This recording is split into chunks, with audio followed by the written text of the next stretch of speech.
I'm grateful for the coaches and their patience and the parents' patience as well. At this time, we'll allow our players and parents to ask any questions that they may have had or have for our coaching panel. So players, fire away. Just make sure that you ask them loud enough that everyone can hear it. All right. Anybody got anything? Go ahead, Antonio. When you're a career player, what is the first thing you look for?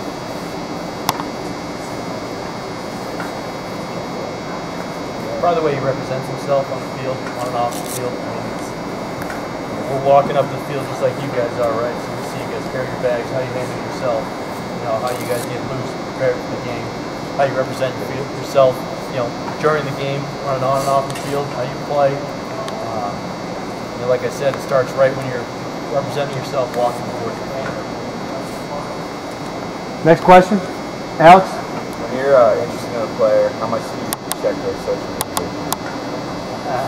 Good question. All right, hang on, let me repeat it. Alex's question was, when they're interested in a player, how often do they check their social media accounts? I check my players almost every day. And I do that because I do our ULL baseball Twitter, so I'm on that a lot. To be honest with you, it's in the social media world, it can really get a lot of kids in trouble. So if you're on it, which we allow our guys to be on it, but you have to be smart about it. We have rules, we have meetings, we have compliance, and people like that we have to deal with. Compliance are the people in charge. They can tell us what to do and what we can't do. And so you have to be able to be smart and accountable for yourself when you're on the social media. But I would say we check it quite a bit. I can be honest with you, I've had some times where I've had some kids where I've probably been turned off, where I say this guy's probably not a good kid, just by looking at his social media. So I'd say I bet we check it quite a bit, more than you think we do. And I promise you we can see it. So there's things that, just like the hackers do, I can hack on and got stuff and find guys, my players and everything. So be smart about what you put online, out there in social media. Good job, Coach. Next question. Nothing? My question's for Coach Wim. We were talking a little bit down there about how much pressure players put on themselves in certain circumstances. Can you talk about what you're actually looking for and what could come out of an event like this? I mean, in my experiences, you're not going to hand out scholarships today to players. It's just an opportunity to see them a little bit more. Could you highlight that? Well, I think the comment came up, the discussion came up talking about watching some guys get ground balls and stuff yesterday. And I said something about, and I even said it to, I think, the middle infielders today. I said, just relax. You're hustling, you're working hard, you're doing everything that the coaches are telling you, but there's a fine line of going over that. You're trying it so hard, you're trying to do something that maybe you're not capable of doing all the time. You guys started humping up, and then the ball started flying everywhere. Slow the game down. Just relax. Let your athleticism take over. There's no pressure. You're going to make mistakes. It's going to happen. It's how you react after that. And that goes on the question, like what we're looking for. Believe it or not, you know, we want to see you fail because we want to see how you react. If you're a pitcher, how do you react to an error? If you're a hitter, how do you react to maybe striking out with a guy on third base? If you're an infielder, you make an error, you're going to make them. How do you react? Are you a front runner? Meaning that, you know, everything's great if it's going in your favor. But what happens? Are you a whiner? Are you a helmet thrower? Are you a dirt kicker? You know, are you a good teammate when things aren't going well for you? And that'll be some of the things we may ask. Ask your coaches, even ask guys, like we get guys on, you know, our guys we recruit, and if we're recruiting maybe somebody from his high school, like you're from his high school or played against him, and ask him, well, what kind of teammate, or teammate, what kind of teammate is he? And ask the coach, what type of teammate is he? So it's things like that you're going to have adversity. It doesn't dictate your whole career. I think sometimes you're one at bat, you think it's your whole career. You're going to, you know, there's some guys that had some rough outings out there in the infield. You could have kicked every ball like Pele, the soccer guy, but you can still see good actions, and it's going to happen. But how did you react? You guys did great. And some guys really struggled, but you still hustled. You kept your head up. You didn't make it. You didn't compound the errors. So there's no pressure. You're going to make mistakes in this game. It's how you react off of it that counts. Thanks, Coach. Mr. Ferguson, did you have a question? Yeah, going down the line of all your programs, what is your graduation rate of your players that make it 4-year? Or what percentage of players can you recruit make it 4 years through your programs? This is my second year at Marshall. I know our head coach historically has done pretty well as far as graduation rate. The percentage, I'll be honest, I don't know that at the time, but I would say it's better than 90%. I think, I don't have a number that he had, but I know we're pretty successful with moving guys on. Just recently we've had a couple guys in the past stick around, get an extra year, stick around for their MBA program at UB, right? To keep playing. When our guys run into trouble, they pretty much bring it on themselves with academics. They try themselves to fall through the cracks. We do the whole time. But our rate's pretty good. We're at 95% right now. Just because I had to look at the numbers the other day, we have so many guys that get drafted the junior year that go off and play, that we just had 2 of our guys come back that are both in the big leagues, just get done with their degree this past week, I guess, in the summer. So it's been a number that we've been staying on top of our guys. We're fortunate to get a lot of guys drafted their junior year. We kind of preach the 3-year program for our guys. You want to get drafted your junior year, and then that's obviously where you're going to make your most money. And then we actually have a lot of guys that come back in the fall and finish their degree. Usually the contracts and the pro contracts end up paying for their school. So a lot of times it's more of a bonus for them to come back and get that degree. Yeah, I just finished my first recruiting class, so it's hard to tell you. I was just my 3rd semester, but we had a 3.2 GPA last year as a team. So graduation is going to matriculate through that. Yeah, traditionally, like the reason why I ask is you guys are the NCAA, right? And you guys know those numbers, so that's the reason why I ask. And it's important for these guys to know so that they're not academic casualties, because they know it's no good if they're not performing in the classroom as well as on the team. I don't have a factual number. I would say it's over 90%. Like Coach Cheeseborough was saying, we have some guys that got drafted before they graduated. They come back to school and finish their degree as well. I don't have an exact number, but I would say 90. I've been there for, this will be my 6th year overall, and I could probably name on one hand the guys that didn't graduate. So. And I know in the athletic department it was 75%. We just had a meeting last week. This is my 3rd year here at Akron, and we're right around 80. Now, you got a couple factors there. The NCAA tracks you for 6 years only.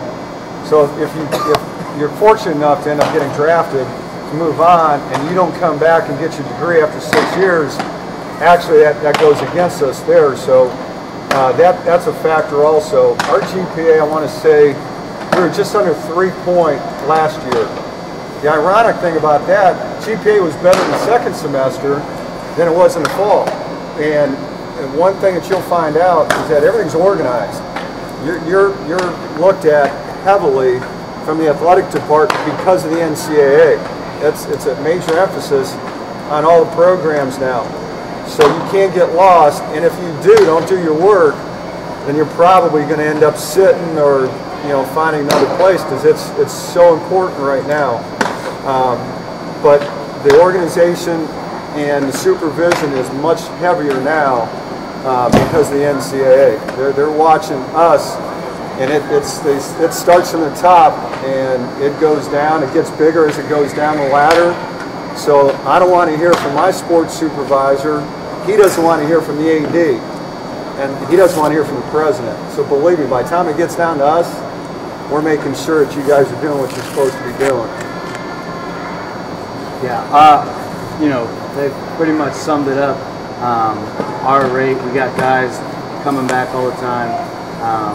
But the number that we use a lot is APR. The NCAA brought it in within the past 10 years or so. But it tracks, guys you're bringing in. If they transfer, if they're on scholarship and they transfer, it hurts you. Guys, if they never graduate, it hurts you. And ours was over, standard is mid 900s, mid to upper 900s is pretty good. And ours was, short term was like 1,000, and the cumulative is still like 985, 94. So do a pretty good job. Yes, sir. What do you do with players? Obviously, you all go south in the spring, correct? What do you know? Well, most of you go south. Yeah. What do you do with your players as far as academics down south? The question has been asked, and the response that a couple of us have had, I know my response would be you got to recruit a good student first. We've got tutors, we've got academic counselors, we all do because of the NCAA stuff. You're watched all year, progress reports go out every third week. We get reports back on you to make sure you don't fall through the cracks. Some schools might have somebody travel, we don't. Some schools, some programs might have you end up maybe meeting in the lobby or getting a room to study for a couple hours. I don't, because you know, as a player, as a student athlete, you know what's got to be done. We'll know if you fall through the cracks. I don't think it's going to be much different. I think the answer to that, you recruit a good student first. You know what's got to be done and when to do it. So there's nothing special. That's budgetary concern if you travel with somebody else. Manpower, they just don't have enough people to travel with us. I have not done anything. I've been fine.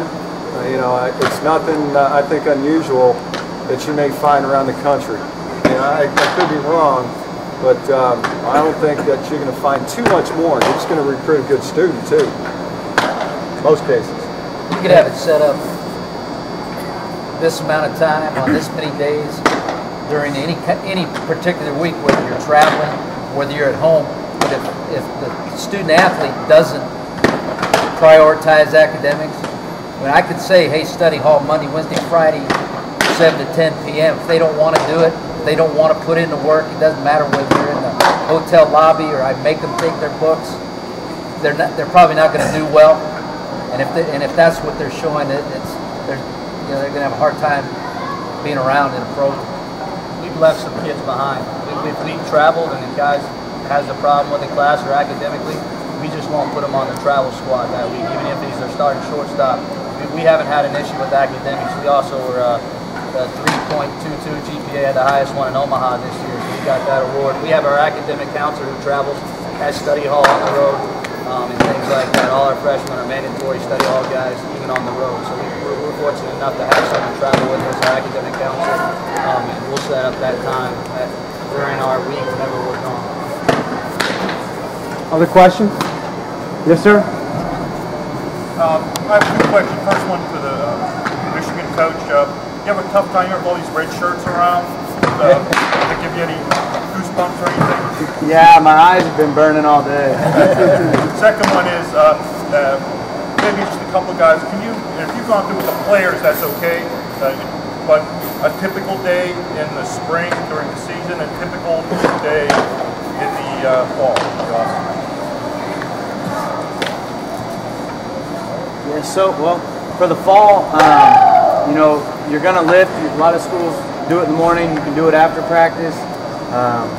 We have been doing ours in the morning. The guys seem to like it better to kind of not give them a real long day. So they'll lift in the morning around 7, go to their classes. Usually a lot of them go 9 to about 1. They keep pushing them later.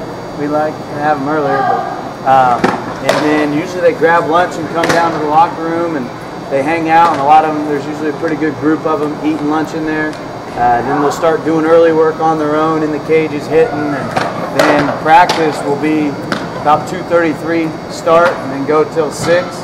And then after that, they'll go and they'll eat, go to study hall, usually from about 7:30 to 9:30, head home, and then they still get a good hour, hour and a half of just hanging out with their roommates and friends. And then we like them to get to bed because they got to get up and eat.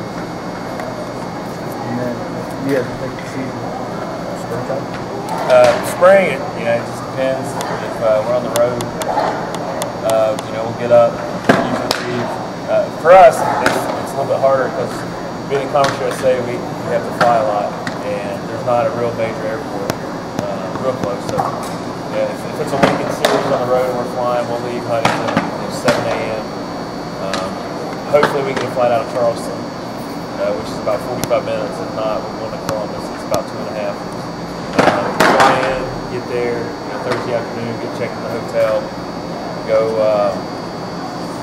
go to the field, get a light workout in, some DP, and then we'll play Friday, Saturday, Sunday.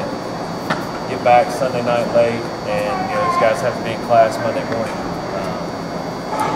When we're not playing, it's what Coach said from Michigan. It's pretty much a similar day in the spring. We still might have a light lift in the morning, classes, then practice, then study hall and stuff like that. So your spring and fall, it's similar. When you're not playing, it's just the game days that are different, depending on where you're playing, how far you're going, stuff like that.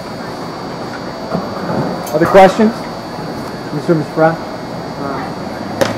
How does your timeline for making decisions on players, recruiting and otherwise affect your I suppose maybe one question is, what is your timeline, and how might it be, looking across this group, even players that are the same age, there's a wide range of physical maturity, how the players are developed, other things that may be going on, effects of training that they're going through, and how does, kind of wondering how hard and fast is your timeline for making decisions, how does that vary maybe from program to program? I think this kind of, a lot of it's going to depend on your needs. You're allowed 35 on your roster and 27 on scholarship. And so as you're trying to balance the classes of freshman, sophomore, junior, senior, you may not have a need for a certain position for that recruiting year, but 2 years from now, you're going to graduate a couple of starters. So you start looking ahead at that time. I saw a couple 8th graders that I liked, and this fall we signed a player 3 days before school started. So that's a wide. He was a junior college guy. So anywhere from 8th grade to a sophomore in college, we're active. So I think it just kind of depends on what your needs are and kind of generally whether you try to go with a junior college guy or a high school guy. Kind of varies. I think also too is, we all want the 5-tool guy. Those guys are hard to find. If you can get that guy that's close to it, and if he's a sophomore, if he's a freshman, school's going to go after him. There's not a whole lot of those guys, but if there are, they get gobbled up quick because you can see the skill. You can kind of see what they have. There's no maturity left. Their skills are pretty good at that young age. And then there's a lot of other guys that takes longer to develop. They're late bloomers. And we all want to probably get our signees done in November. It doesn't happen all the time. Some years got lucky where I haven't signed my whole class in November. Turns out there are some late bloomers, there's some guys still out in the woodwork in the spring. It turned out okay. So I think again, there's no-brainers out there, and there's some guys, there's no rush. You're going to end up maybe taking your time and just wait to see if someone else blossoms up and sprouts up. I think it just varies. And you look at some of the schools here, the major Division I schools, they're probably going to get a lot of signees and those top-notch guys a lot earlier than maybe the mid-majors. And then that's a trickle-down effect. Guys, just everyone here wants to be a major Division I recruit. Not everyone will be. Then there are mid-majors that they're waiting for mid-majors to ask them to be a recruit. Not everybody's going to be a mid-major. So they're waiting. If Division II schools or III are going up to them, they're going to go, oh, whoa, wait a minute. I want to be a Division I guy. So they're going to wait and see if that major school offers, mid-major offers. Then it's a D2, maybe D3. We all want to be at the top of the ladder. So that will take some time. It'll water out. A lot of guys will probably be playing at the next level, but it may not be that major Division I, may not mid-major. May be Division III, and they may be late signees in the summertime. Never know. Last question. Anybody have a last one? Go ahead, Anthony. Do you guys keep a close tab on the attendance totals for your players? On the what? Attendance totals for classes for your players? Yes. Yeah. You've got to be ill. There's no excuse. Or you blew a tire driving to class. There's no excuse to miss a class. Mandatory. Mandatory. Yeah, and there are monitors, there's random checks. My policy, and it's sort of worked out, it really has worked out. I tell them if they're going to miss a class, if they're sick, first of all, they got to see a trainer. If you're sick for class, you're probably sick for practice, but you get the miracle. At 8 o'clock in the morning for class, deathly ill, you can't get up, and it's a miracle by 3 when it's practice time. I feel great, man, I'm ready to go. Now you got to see a trainer. That's number one, but if I tell them, you got to call me if you're going to miss a class. Because if I find out, random check, or the teacher on the practice report says that you've missed 5 classes, and I get no phone call from you, you're going to sit. You're not going to play, you're not going to travel, you may not practice. And it's work, it's an honor system. Hey, it's going to happen, but don't want to happen a lot. Going to class is key. It's a very important thing to do. Thanks, Coach. I'm going to ask just one final question. It's to Coach Cheese. Obviously, we're flattered to have you here 2nd year in a row. Last year was special for all of us because 4 of the coaches that were actually here were coaching in Omaha. I'd like you just to talk for a minute, and I think every kid here wants to play on that level, as Coach said. Everybody wants to be on the highest rung of this thing.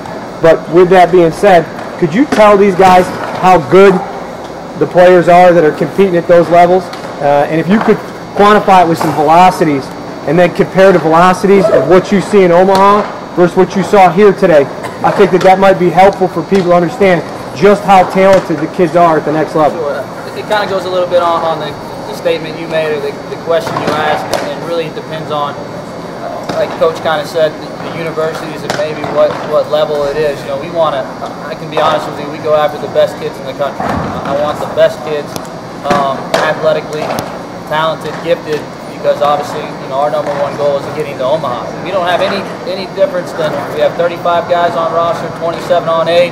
Not a single person on my team is even close to having any kind of full ride scholarship, not even close. And so we spread our money out, and we just try to go out and get the best kids. Facilities and things like that are a blessing to be at the University of Louisville. Obviously, it's one of the reasons why I had a chance to play there, is the facilities and the academics and things like that sold me and wanted to go there. But we go after some of the best kids in the country. Like I said, today I saw some guys, I think, bump it up to 80. 83, I might even saw one of the senior kids making 86. I don't have one guy under my team that doesn't throw under 90. I have a closer that's probably going to be the top 5 picks who throws 101.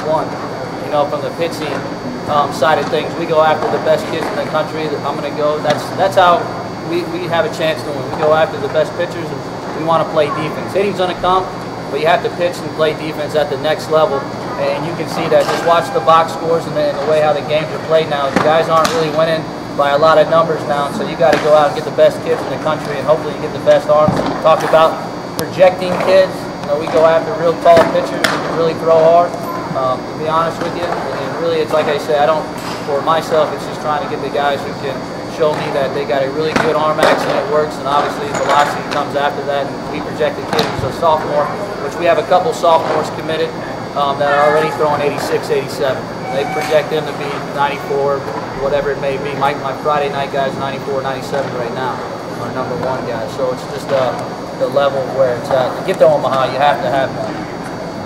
Thanks, Coach. Last one, Chang. That's it. What you said for how well is that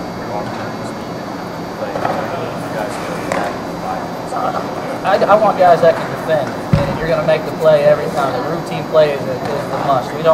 I want a guy who's going to make every play. He's not going to be a guy you're scared that he's out there. So defense is the must for me, because arm strength helps, sure it does. But I'd rather watch his gloves and his action and how his feet work and everything like that. He's an accurate thrower. He's going to throw guys out.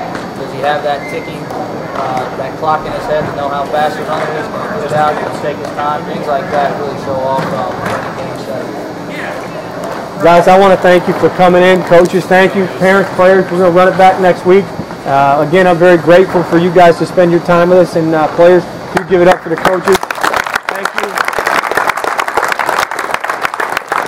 Thanks, coaches. We'll see everybody next week. Thank you.